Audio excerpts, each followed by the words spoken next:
اعوذ باللہ من الشیطان اللعین الرجیم بسم اللہ الرحمن الرحیم الحمد للہ رب العالمین الصلاة والسلام علی اشرف الانبیاء والمرسلین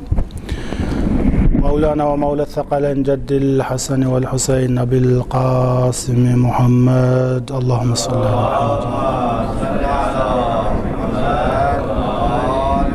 وعلى آله الطيبين الطاهرين أما بعد فقد قال الله تبارك وتعالى في القرآن المجيد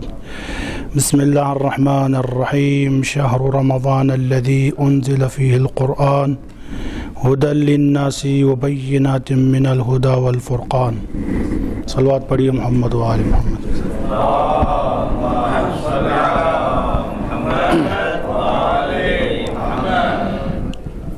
سب سے پہلے ماہ مبارک کی ابتدا میں تمام محبان اہل بیت ہم سب کے مرحومین اور خصوصاً اس حسینیہ میں جن لوگوں نے جس طرح سے شرکت کی کام کے حوالے سے مالی حوالے سے ان سب کے مرحومین کے لیے تمام محبان اہل بیت جو دنیا چھوڑ چکے ہیں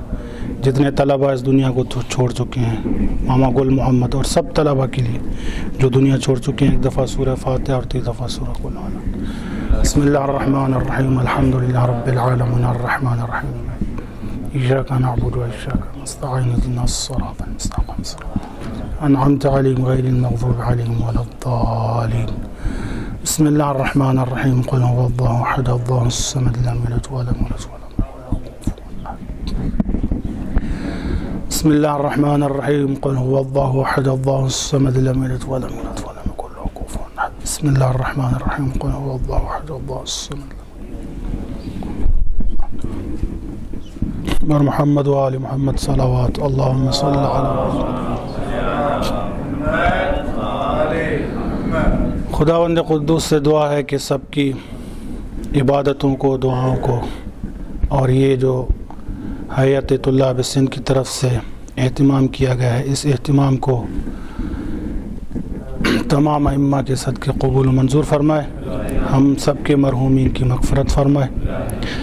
مختصر سی گفتگو ہوتی ہے روزانہ آج پہلا دن ہے اس لیے تمام مرحومین کو یاد کر کے طلبہ مرحومین کو یاد کر کے ایک دفعہ سورہ فاتحہ پڑھوائیے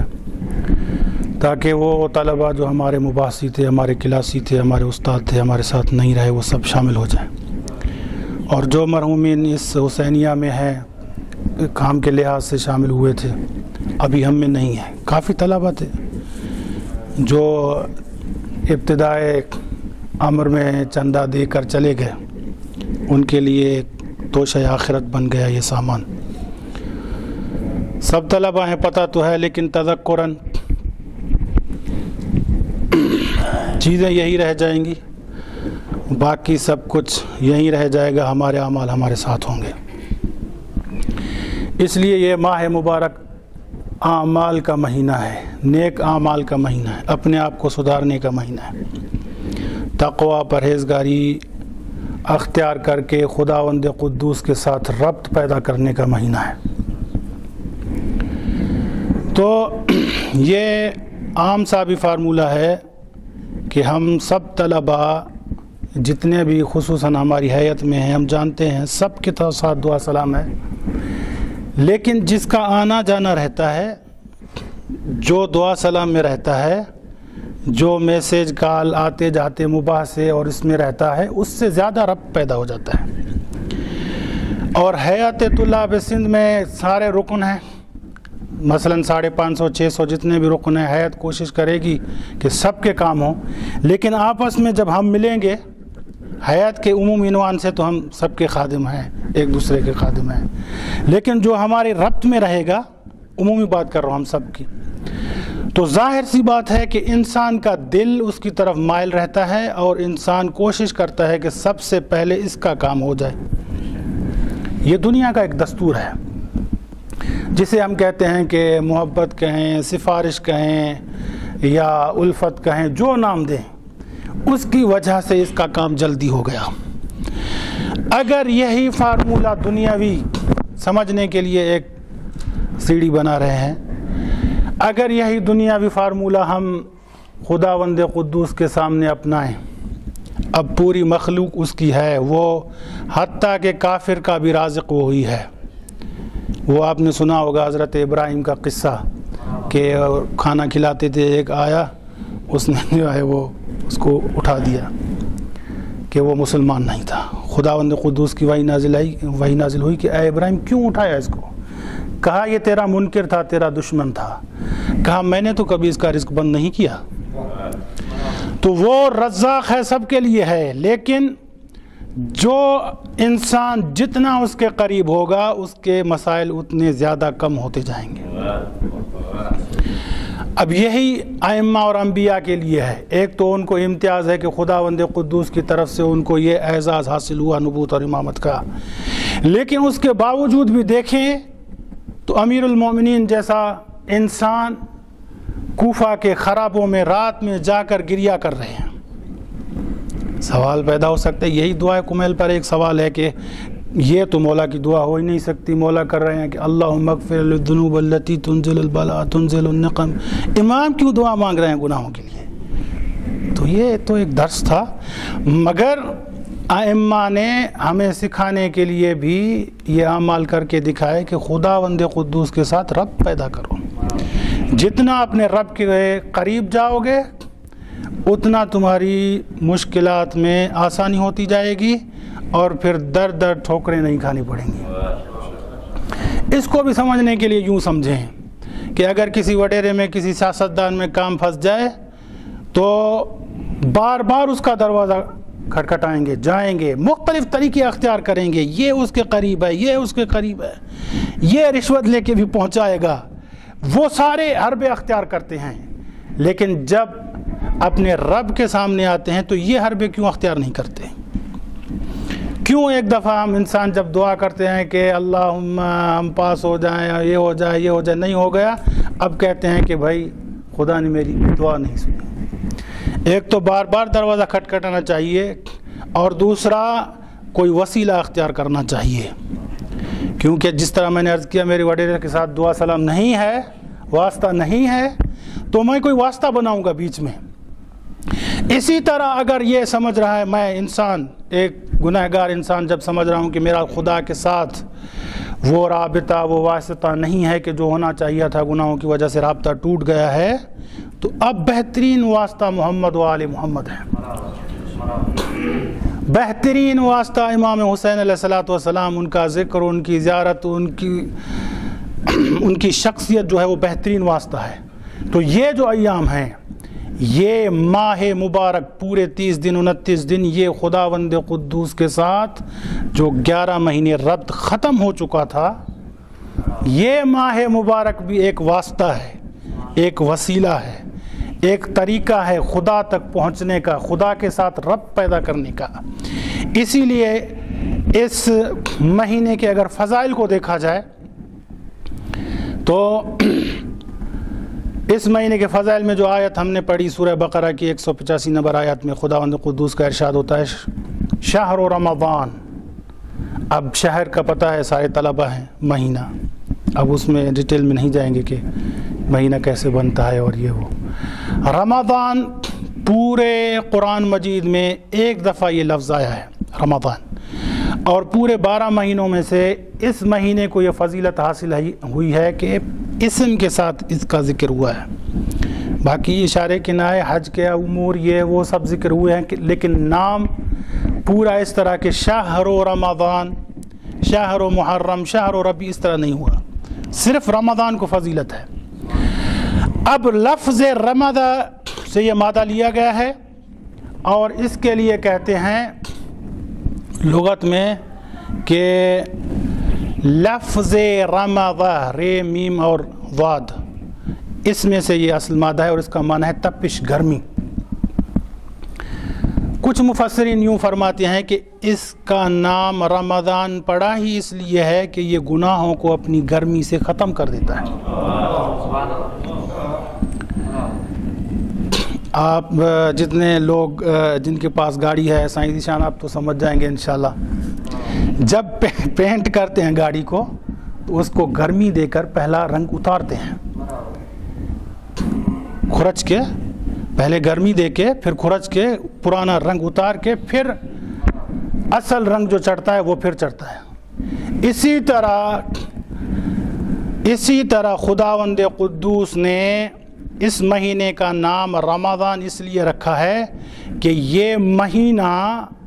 اپنی برکتوں اور رحمتوں کے ساتھ بھرا ہوا مہینہ گناہوں کے لیے ایک گرمی پیدا کرے گا اور اس گناہوں کو جڑ سے ختم کر دے گا،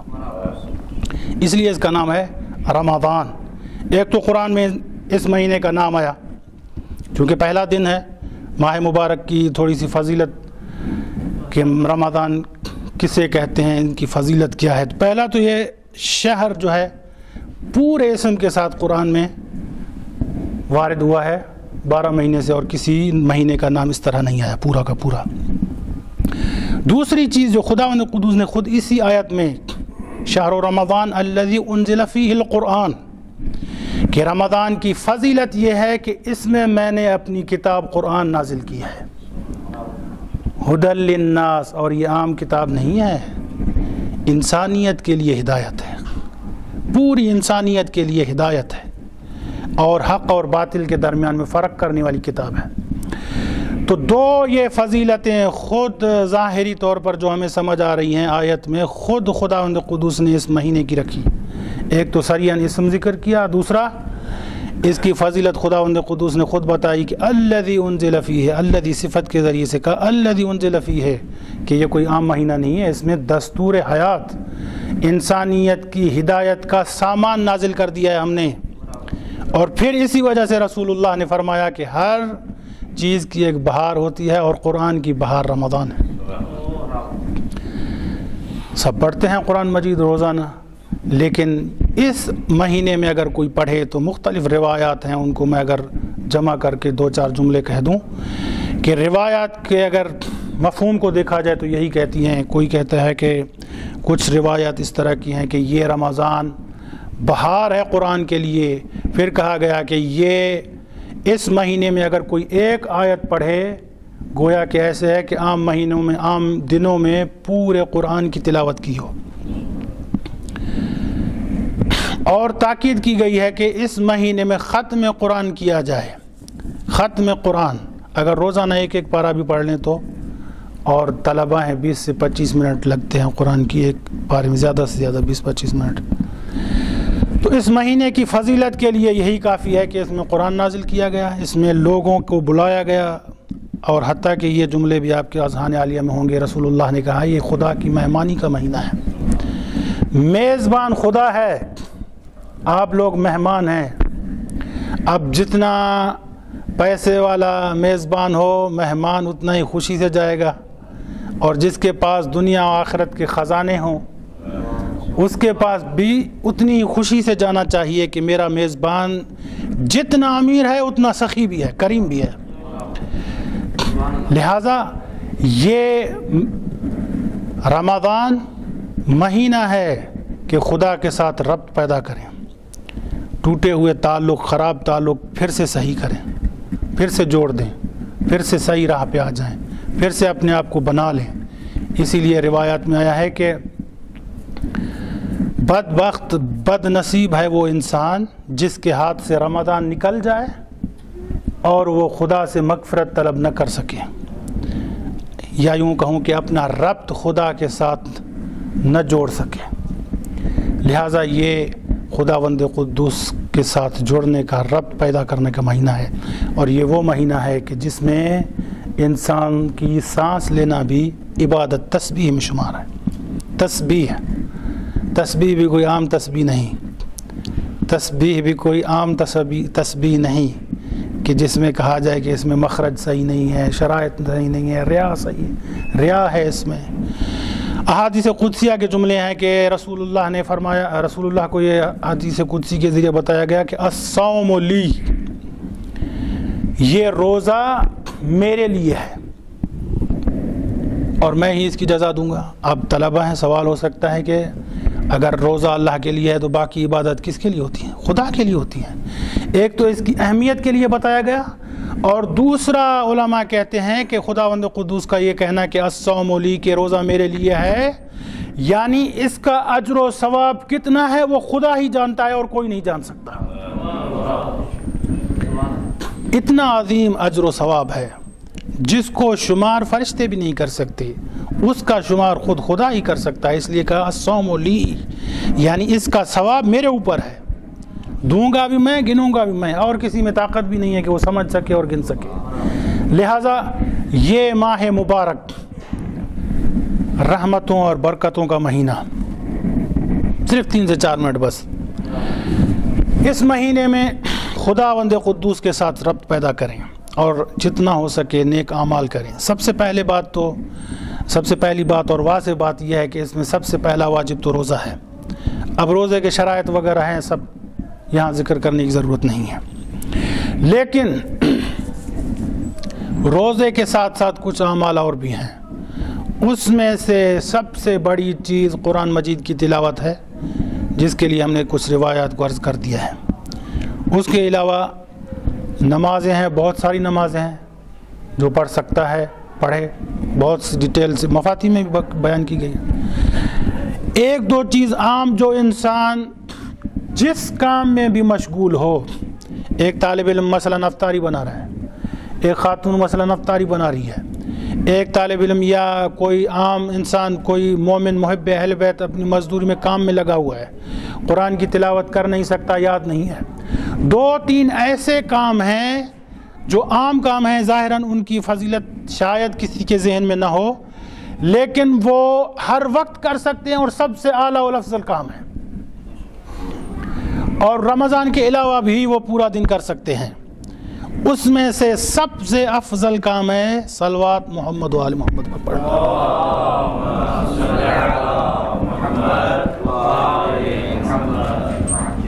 یہ صلوات ایسی عبادت ہے، سب ہم جانتے ہیں کہ اللہ تبارک و تعالی اس عبادت میں شریک ہے. اب وہ تفصیل الگ سے ہے کہ ہم جیسے پڑھتے ہیں اللہم، خدا ایسے نہیں پڑھے گا اللہم. وہ ہے کہ جب انسان کہیں تو کیا ہے، جب ملائک کہیں تو کیا ہے، جب اللہ خود کہے، اللہ جب کہے، یعنی رحمت نازل کرنا، فیوزات نازل کرنا. لہذا سید عبدالاعلی سبزواری، جو مسجد سبزواری میں مدفون ہے، سید علی سبزواری کے جو والد ہیں، مجتہد گزرے، عالم گزرے، مفسر گزرے. ان کے پاس ایک نوجوان آیا، نوجوان تھا. انہوں نے کہا صحیح میں بہت گناہ گار ہوں، مجھے پتہ نہیں چل رہا کہ میں کیا کروں، کیسے اپنی جان چھڑواؤں گناہوں سے، کیسے پتہ چلے کہ میرے اندر کا انسان کتنا زندہ ہے، میرا اندر کتنا صاف ہے، میں کتنا کالا ہو چکا ہوں، مجھے کیسے پتہ چلے. تو ایک بہت ہی آسان سا اور مختصر سا نسخہ بتایا سید عبدالاعلی سبزواری نے. کہا کہ اے بندہ خدا، 24 گھنٹے میں تمہیں ایک دفعہ صلوات پڑھنے کی سعادت نصیب ہوئی ہے؟ اگر 24 گھنٹے میں ایک دفعہ بھی یہ تمہیں توفیق حاصل ہوئی ہے تو سمجھو کہ تمہارے اندر کا انسان ابھی زندہ ہے، ابھی چانس ہیں کہ تم ربط پیدا کر سکو اپنے خدا سے. لہذا بہترین اور آسان، اور بہت ساری روایات ہیں کہ امام جعفر صادق علیہ السلام فرماتے ہیں کہ سب سے خفیف، اور سب سے خفیف یعنی زبان سے پڑھنے میں، عمل میں سب سے خفیف اور سب سے وزنی چیز اعمال میں، جب نامہ اعمال کو تولا جائے گا تو سب سے زیادہ وزنی چیز ہم محمد و آل محمد پر بھیجا ہوا یہ درود ہوگا. اللہم صلی علی محمد.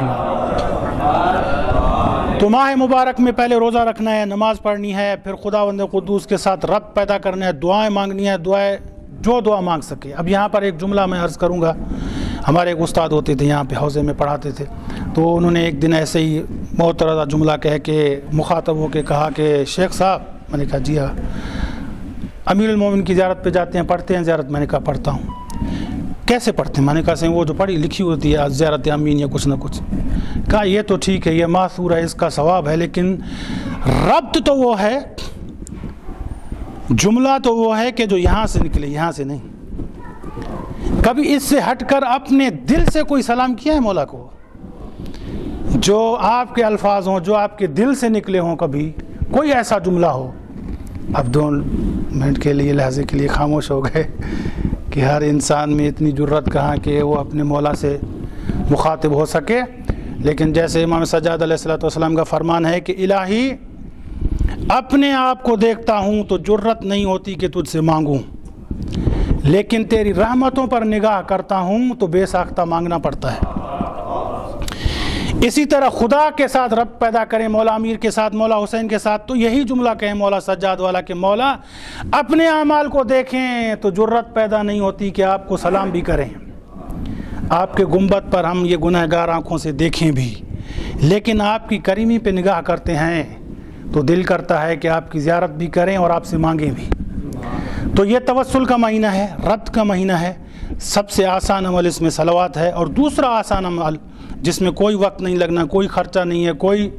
وقت خاص طور پر آپ کے لیے معین نہیں کرنا ہے، چلتے پھرتے بھی کر سکتے ہیں، وہ ہے استغفار۔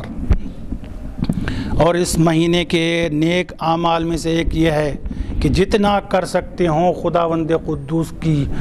بارگاہ اقدس میں اپنے گناہوں کا اعتراف کریں۔ اور طلباء سب جانتے ہیں کہ اقرار اگر خود بندہ کر لے کہ میں گنہگار ہوں، اب اگر میں کسی کی سامنے اللہ نہ کرے کسی کے سامنے کچھ غلط میرا لہجہ ہو جائے تو وہ کہے گا صحیح، ایک تو اس نے غلط بولا ہے، دوسرا تسلیم بھی نہیں کر رہا۔ لیکن اگر میں خود ہی کہوں کہ صحیح میں غلط ہوں، مجھ سے خطا ہو گئی ہے، آپ کہیں گے یہ اپنی غلطی مان رہا ہے، لہذا اس کو چھوڑ دیتے ہیں۔ اگرچہ وہ کچھ ایسے بھی اعمال ہوں کہ جس کا کفارہ واجب ہو چکا ہو، لیکن سامنے والا اگر کریم ہوگا تو کہے گا اس نے اعتراف کر دیا، چھوڑ دیں اس کو، بس اس کے لیے یہ کافی ہے۔ اب خداوند قدوس کے سامنے اگر ہم اپنی خطاؤں کا اقرار کر لیں تو وہ اس سے زیادہ کریم کون ہے پھر دنیا میں؟ تو اس لیے دعا کا، استغفار کا طریقہ یہ ائمہ نے بتایا کہ خداوند قدوس کی بارگاہ میں حاضر ہو کے اور اپنے گناہوں کا اقرار کرو اور اپنے نفس کو ایسے پیش کرو جیسے سرنڈر کر کے اپنے آپ کو انسان پولیس کے سامنے پیش کر دے کہ اب آپ کی مرضی ہے، جو سزا دیں۔ اور ائمہ کے سامنے ایسے لوگ آئے ہیں جو خطبہ ہیں، جانتے ہیں، بہت سارے واقعات ہیں۔ ایک آدمی آیا مولا کے سامنے، کہا مولا میں بہت گناہ گار ہوں۔ مولا نے کہا کیا گناہ کیا؟ ایک دفعہ، 3 دفعہ، چوتھی دفعہ جب اس نے اقرار کیا کہ میں نے یہ کہا 3 دفعہ میں نے درگزر کیا تھا، اب چوتھی دفعہ آئے ہو تو تم پر حد جاری کرنی پڑے گی۔ اور پھر مولا نے کی۔ تو لہٰذا ایک طریقہ بتایا گیا ہے کہ جب کریم رب کے سامنے جاؤ اپنی گناہوں کا اقرار کرو، اقرار کر کے پھر اس سے طلب کرو، اور اس میں بھی اس کے اسماء کا واسطہ دو، انبیاء کا واسطہ دو، ائمہ کا واسطہ دو کہ وہ تیرے اس گناہوں سے درگزر کرے۔ اور خداوند قدوس کی رحمتوں کے لیے، رحمتوں کے نزول کے لیے علماء نے رحمتوں کو 2 طریقوں سے تقسیم کیا ہے، ایک رحمت زمانی، ایک رحمت مکانی۔ میں بہت تیزی سے باتیں کر رہا ہوں تاکہ ایک بات کر سکوں، کوئی پیغام پہنچ جائے۔ ایک رحمت زمانی، ایک رحمت مکانی، یعنی کچھ ایسے مکان ہیں، کچھ ایسی جگہ ہیں جہاں پر خداوند قدوس کی رحمت نازل ہوتی ہے۔ جتنا بھی گنہگار انسان ہو اگر اس مکان میں داخل ہو جائے تو خداوند قدوس کی رحمت کے سائے میں داخل ہو جائے گا۔ مثلا خانہ کعبہ میں امام حسین علیہ السلام کے حرم میں گنبد کے نیچے چلا جائے، امام جعفر صادق علیہ السلام کا قول ہے کہ ان کے گنبد کے نیچے دعائیں قبول ہوتی ہیں۔ اسی طرح جتنے بھی مراقد ائمہ ہیں، مسجد کوفہ ہے، مسجد مکہ ہے، اور بہت ساری رحمت مکانی، ان مکانوں میں، ان جگہوں میں اگر چلا جائے گنہگار انسان بھی تو خداوند قدوس سے طلب کرے تو اس کی رحمت کے سائے میں داخل ہو جائے گا۔ اور دوسری رحمت زمانی، کچھ ایسے زمانے، کچھ ایسے اوقات ہیں کہ جو نزول رحمت الہی کے اوقات ہوتے ہیں۔ اس میں سے ایک مثلا جمعے کا دن، شب جمعہ، آذان کا وقت۔ بہت ساری روایات ہیں کہ اگر تمہاری کوئی حاجت ہو تو جس وقت آذان چل رہی ہو اس آذان کے درمیان میں دعا کرو۔ اور خوش نصیب ہیں ہم لوگ کہ جب آذان چل رہی ہوتی ہے تو کبھی کربلا میں ہوتے ہیں، کبھی مولا امیر کے حرم میں ہوتے ہیں۔ یہاں پر دونوں وہ جم ہو جائے گا، رحمت مکانی بھی ہو جائے گی، رحمت زمانی بھی ہو جائے گی کہ مکان مولا حسین کا گنبد ہو، اور زمان وقت آذان ہو یا وقت غروب ہو یا وقت طلوع ہو، یہ سارے اوقات ہیں۔ اور ان اوقات میں سے ایک وقت جو رحمت خداوندی کے نزول کا ہے وہ ہے شہر رمضان۔ جیسے روایت میں آیا رسول اللہ نے فرمایا یہ جو رمضان ہے اس کے 3 حصے ہیں، 3 عشرے ہیں، پہلا رحمتوں کا، اور دوسرا برکتوں کا عشرہ، اور تیسرا مغفرت کا عشرہ، اور پھر اس کے علاوہ شب قدر ہے۔ لہٰذا یہ جو پورا مہینہ ہے خداوند قدوس کے ساتھ رب پیدا کرنے کا ہے، خداوند قدوس کے ساتھ توسل کرنے کا ہے، اور ہم سب کی تربیت کا مہینہ ہے، سب کی تربیت کا مہینہ ہے۔ اور اس لحاظ سے حیات طلاب سندھ نے بھی یہ کوشش کی ہے کہ ہم اپنے جوان بچوں کے لیے، ہم اپنی خواتین کی تربیت کے لیے کچھ کریں۔ اگر ماں جو ہے وہ قابل ہے، تقوی